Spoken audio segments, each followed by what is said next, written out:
Hola, ¿qué tal chicos? Soy Scott con Reparaciones Diarias para el Hogar y hoy quiero hacer una pequeña prueba y esa prueba será abordar específicamente el comentario más común que recibo de profesionales sobre las tuercas Wago 221. Este comentario suele ser: no, eso no sirve, son propensas a fallar, generan calor, no tienen suficiente área de contacto. Así que hoy, de una vez por todas, quiero probar eso. La forma en que lo haremos será alimentando un calentador y una pistola de calor del mismo circuito. Vamos a usar la EcoFlow Delta Pro y su capacidad para proporcionar 30 amperios a 120 volts. De hecho, vamos a ir más allá de las capacidades de los circuitos. Tenemos algunos tomacorrientes de 20 amperios que están alimentados por Romex de calibre 12.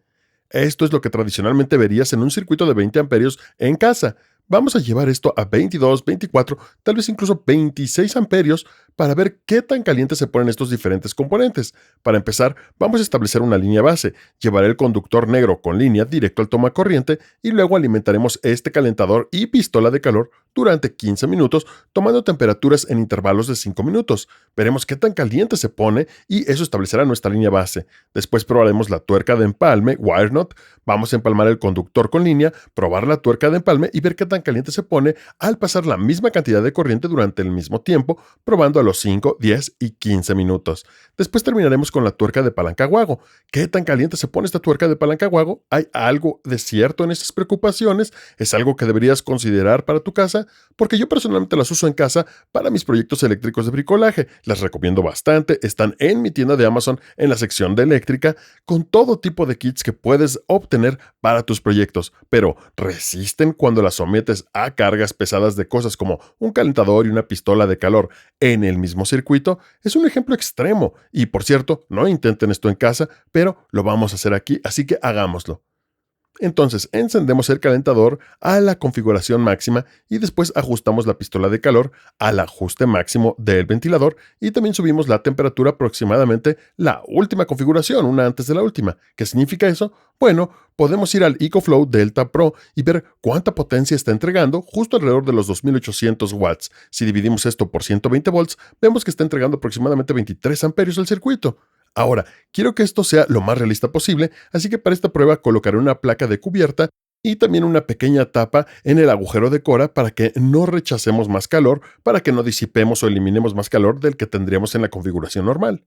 Y la forma en que vamos, de hecho, a medir el calor es con esta cámara térmica FLIR que va directamente en el extremo del iPhone. Súper útil y este es el tipo de imágenes que da. Simplemente colocas la mira en el punto que realmente quieres medir.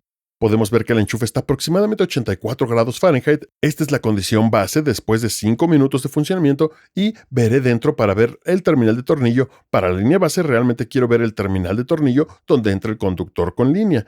Y la temperatura más alta que he visto es de aproximadamente 84 grados Fahrenheit. Ahora, no les mostraré cada intervalo, pero por ejemplo, este es nuestro cuarto intervalo en la condición base después de 20 minutos de operación, que decidí hacer de 20 en lugar de 15, y esto nos dará en la condición base 98 grados Fahrenheit, que es lo más caliente que se puso la terminal de tornillo. Entonces, esta es nuestra condición base. Y solo para tenerlo en cuenta, viste el cable entrando directo por la parte trasera y ahí es donde estamos midiendo, justo en el terminal de tornillo para nuestra condición base. Quería medir la temperatura en la interfaz entre el tomacorriente y el conductor que entra, por eso quise medirlo. Voy a armar un gráfico completo y también los gráficos que comparan el estado base estándar, la tuerca de empalme de aquí y después pasaremos a los Wago para compararlos y ver realmente cuánto más calor genera el Wago en comparación con la línea base y la tuerca de empalme. Ahora, para la tuerca de empalme no hice un pretorsionado, seguí las instrucciones del empaque, no hice ningún pretorsionado, así que dejé que la tuerca hiciera el trabajo por mí. Ahora, esta tuerca de empalme está clasificada para 2 hebras de calibre 12, igual que las que tenemos, pero es un poco pequeña, así que es bastante más difícil aplicar torque y realmente obtener el giro que quieres. Pero seguí las instrucciones del fabricante y después les mostraré el giro real al final, porque algo me dice que con esa tuerca de empalme realmente torcida no va a tener una sujeción mecánica de los cables como lo haría si hiciéramos el pretorcido, que sé que algunos de ustedes lo hacen, así que encendamos los calentadores y veamos la tuerca de empalme comparada con la condición base. Aquí está después de 5 minutos, he quitado el tapón para que podamos ver la tuerca de empalme aquí, y ahora cuando pasamos sobre la tuerca de empalme, vemos que estamos obteniendo 94 grados Fahrenheit como temperatura promedia en el punto más caliente que puedo encontrar. Ahora, esto es después de 10 minutos y hay que tener en cuenta que el Romex en sí mismo se calienta. El Romex alcanza alrededor de 82, 83, 84 grados Fahrenheit, mientras que la tuerca de empalme en el segundo intervalo llegará hasta 97 grados como el punto más caliente.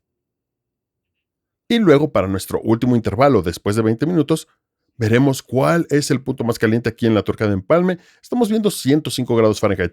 Considerando la carga de 23 amperios, que está muy por encima de lo que normalmente obtendrás en este circuito, un disyuntor de 20 amperios se disiparía a esos 20 amperios y no entregaría más. Solo llegamos a 105 grados Fahrenheit. Ahora, viendo el empaque como tal, dice que está clasificado para 221 grados Fahrenheit, así que estamos muy por debajo de esa especificación máxima para esta tuerca de empalme. Pero la pregunta es, ¿qué pasa con esta tuerca de palanca WAGO? Ahora, el punto principal que los profesionales señalan como retroalimentación negativa sobre los WAGO es que no tienen suficiente área de contacto. Lo que hacen, en lugar de torcer esos cables como en una tuerca de empalme, es simplemente colocar los conductores sobre la barra colectora.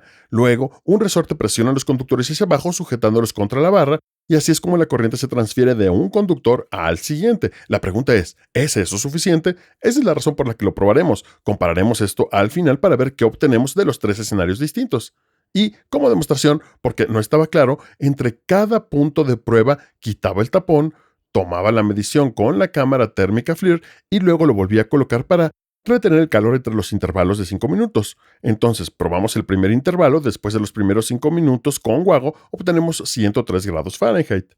Y tomé algunos otros puntos de datos, pero esto es después de 20 minutos, así que esta es la temperatura máxima que obtendremos. Y al observar, hace una recalibración en el medio, pero aproximadamente son 115 grados Fahrenheit. Es lo más caliente que alcanzó la tuerca de palanca WAGO. Así es que ahora comparemos todo y veamos cuál es la conclusión. Bien, los resultados están listos y he hecho un pequeño gráfico y un gráfico asociado para que sea más fácil visualizar. Hay muchos puntos de datos diferentes y 3 escenarios distintos, mucho que seguir. Si vemos la columna B del gráfico, verás la línea base y las 4 temperaturas que tomamos. Luego, nuestra segunda prueba con la tuerca de empalme y finalmente nuestra tercera prueba con la tuerca de palanca WAGO 221. Si vemos el gráfico en sí, esto es mucho más fácil de comparar visualmente entre cada uno. Ahora, la línea base, como era de esperar, fue la más baja. Las temperaturas que vimos fueron casi las mismas que la temperatura del enchufe saliendo del tomacorriente. Ahora, la tuerca de empalme tiene un poco más de resistencia en esa conexión, ya que la corriente pasa a través de los dos conductores y como resultado generan un poco más de calor. Pero la tuerca de palanca WAGO, hay algo de verdad en lo que dicen aquellos que señalan que no tiene suficiente área de contacto. Tiene menos área de contacto, lo cual genera más resistencia y por lo tanto más calor. Pero todo es relativo a qué.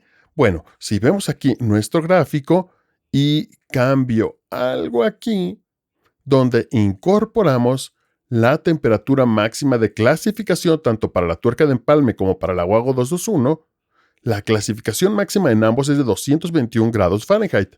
Agregar eso te da una perspectiva completamente distinta. No querrías ver estos componentes superar los 221 grados Fahrenheit porque estarías fuera del rango de diseño. Y puedes ver que en todos estos escenarios estamos muy por debajo del rango del diseño, incluso con una carga de 23 amperios durante 20 minutos. Así que, ¿qué piensan? Estoy interesado en escuchar sus comentarios. Para mí, esto me da más que suficiente confianza para seguir usando las tuercas de palanca WAGO 221 y tener plena confianza en que resisten cualquier cosa que les arroje en mis proyectos residenciales en casa. Pero, nuevamente, la elección es suya. Espero que esto les dé un poco más de información para sus proyectos en casa y sobre qué tipo de conector de cable usar. Si quieren aprender un poco más sobre las tuercas de palanca WAGO 221 y específicamente su nueva derivación Inline 2401, vean este video de aquí y ahí veo los 3 escenarios distintos en los que las uso alrededor de mi casa y cómo los hago parte estándar de mi kit eléctrico. Así es que gracias por acompañarme en este video y te veo en el próximo. Cuídate.